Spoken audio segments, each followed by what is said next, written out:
Hello दोस्तों, आज हम बात करने वाले हैं रेलवे एएलपी 2026 भर्ती की। तो यहाँ पर इंडियन रेलवे ने 2026 की पहली खुशखबरी आप लोगों को दे दी है असिस्टेंट लोको पायलट के रूप में, जहाँ पर 11,000 से ज़्यादा पोस्ट आप लोगों के सामने देखने को मिल रही है।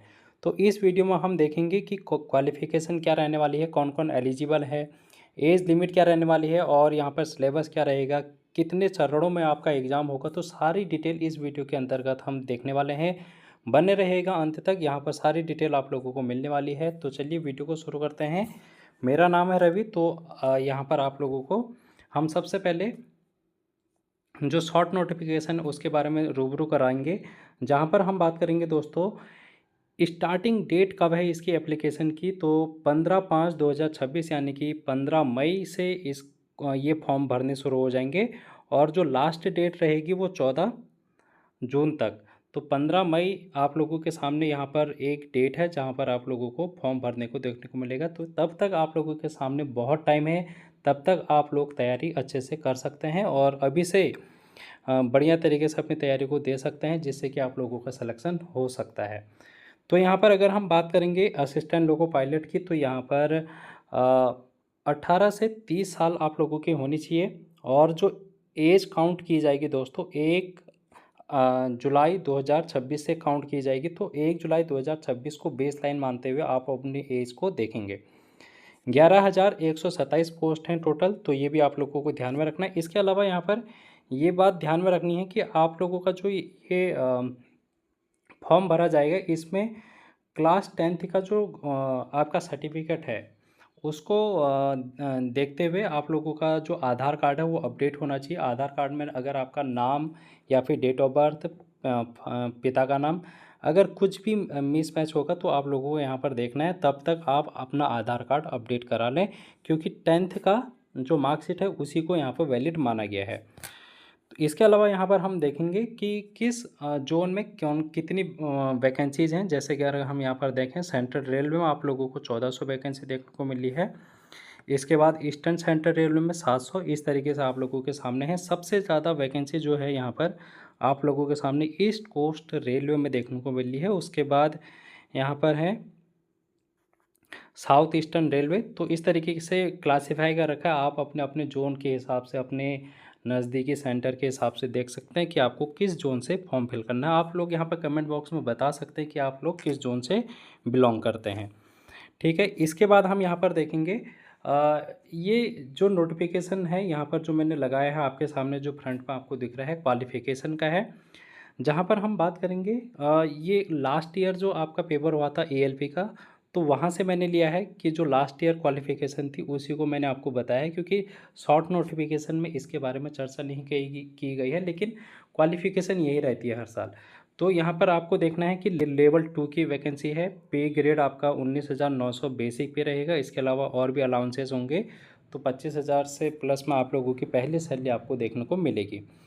यहाँ पर आपका मेडिकल स्टैंडर्ड जो है A1 क्वालिटी का होना चाहिए, तो मेडिकल फिटनेस भी आप लोगों की होनी चाहिए। इसके बाद यहाँ पर हम देखेंगे क्वालिफ़िकेशन क्या रहने वाली है। तो सबसे पहले आप लोगों को ध्यान में रखना है कि आपका 10th पास होना चाहिए। 10th के साथ ITI। तो ITI कौन कौन सी ट्रेड है आपको देखने को मिल रही है यहाँ पर, फिटर, इलेक्ट्रीशियन, इंस्ट्रूमेंट और मेंटेनेंस है, मैकेनिक है, radio TV, electronic mechanic, mechanic motor vehicle, wireman, tractor mechanic, यहाँ पर है कोयल वाइंडर और मैकेनिक है डीजल, हीट इंजन है, टर्नर है, मैकेनिस्ट है। तो ये सभी आप लोगों की यहाँ पर ITI में ट्रेड है। आप जिस भी ट्रेड से हैं उसके हिसाब से आप लोगों का सिलेबस डिसाइड किया जाएगा। इसके अलावा ITI के अलावा अगर ये तो एक क्राइटेरिया हो गया, 10th के साथ अगर आपकी ITI है तो भी आप एलिजिबल हैं। इसके अलावा आप लोग यहाँ पर देखेंगे कि अगर आपने डिप्लोमा किया है, 3 ईयर डिप्लोमा है अगर आपका, तब भी आप एलिजिबल हैं। तो 3 ईयर डिप्लोमा आप लोगों का होना चाहिए, जिसमें आपको इलेक्ट्रॉनिक, मैकेनिकल है, इलेक्ट्रिकल है, ऑटोमोबाइल इंजीनियरिंग। अगर 3 साल का आपका डिप्लोमा इन ट्रेड में है तो भी आप इस फॉर्म को भरने के लिए एलिजिबल है। इसके अलावा आपका यहाँ पर डिग्री किस में, वही मैकेनिकल, इलेक्ट्रिकल, इलेक्ट्रॉनिक और ऑटोमोबाइल इंजीनियरिंग में अगर आपकी डिग्री है यानी कि बीटेक है, तो भी आप इस फॉर्म के लिए एलिजिबल हैं। तो ये एलिजिबिलिटी क्राइटेरिया आपका हो गया है। आई होप आप लोग इस एलिजिबिलिटी क्राइटेरिया को फुलफ़िल करते होंगे। तो अगर आप करते हैं तो इस फॉर्म के लिए तैयारी अभी से कर दें, क्योंकि यहाँ पर कंपटीशन आप लोग जिस तरीके से अभी ट्रेंड देख रहे हैं तो वहाँ पर आपको मेहनत करनी पड़ेगी।